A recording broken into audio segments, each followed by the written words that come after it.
Hello and welcome back to my channel of Global Solutions. Today, I'm going to talk about the 25% tax for the wealthy of President Biden. So this is going to be President Biden versus Kevin O'Leary. And I will explain to you who is the problem here. Is it President Biden or Kevin O'Leary? Kevin, you better watch this. Biden's 25% tax for the wealthy, for which Kevin O'Leary said it'll never happen. Kevin, talking is cheap. Talk is cheap. Doesn't mean anything. Instead of that, I wanted you to watch the whole thing.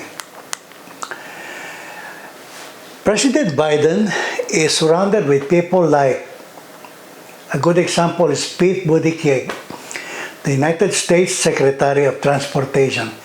And on April 2, he made fun of American people who don't want electric cars. As we see it nowadays, what's happening with electric vehicles. Take a look at what's happening with Tesla.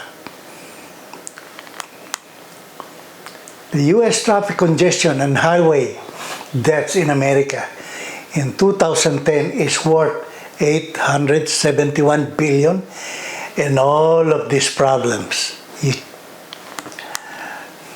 On May 17, 2022, he said, "We face a crisis on America's roadways that we must address together." And he provided these numbers. The U.S. National Highway Traffic Safety Administration reported these fatalities. More fatalities that are going up every year. And he reported on May 17, these fatalities are going up in numbers, serious. And more fatalities that are going up in 2020. 2021 as compared to 2020.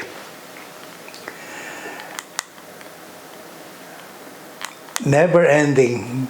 This is where President Biden and Secretary Buttigieg are good at. Using taxpayers' money to fix the problem.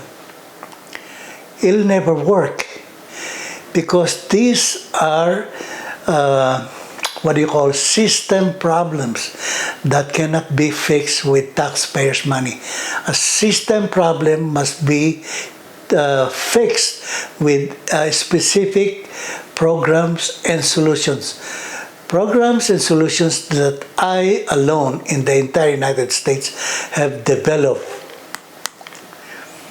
Modern government developed in the United States of America. And because of that, I was able to write this book with fully developed programs and solutions. See, all of the above without the need to raise taxes. Drastic reduction, elimination of traffic congestion to reverse the harmful effect of climate change, reduction of casualties 60 to 80%, etc. The first book is, I believe, $17 at Amazon. Excuse me.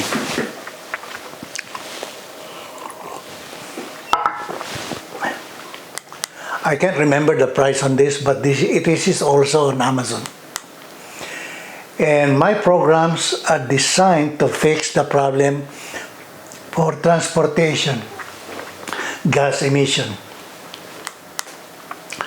Transportation, gas emission. Without eliminating fossil fuels 100%. The world must stop all research on climate change because nothing has been happening. All protests against the oil producers must also stop because I have the solutions. Here's what's unique about this. I have combined traffic congestions, highway deaths, and gun violence. I estimate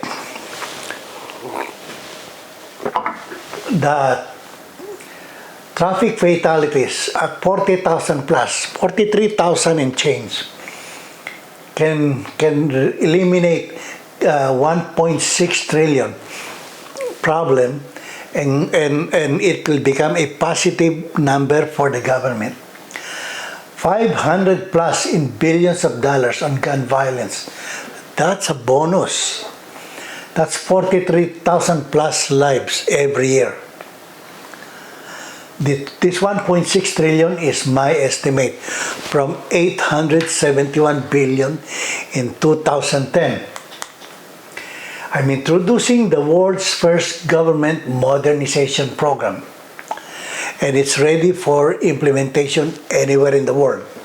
But of course, I wanted it implemented first here in the United States of America. Included global problems of Australia, and all of these problems are included. The United Kingdom, all of these problems are included. My global solution is to bring down this 34.7 trillion debt, stop it from growing, and reset it into a downward trend without raising taxes. Annual benefits for the United States is, in the United States alone, is at 2.1 trillion without raising taxes. So that 25 million tax for the wealthy, that's nonsense. Here's more. Kevin O'Leary. Corporate tax rate, 10%. From 21 down to 10% the first 5 years that this global modernization program is implemented. And on the 6th year, it'll become 5% annually.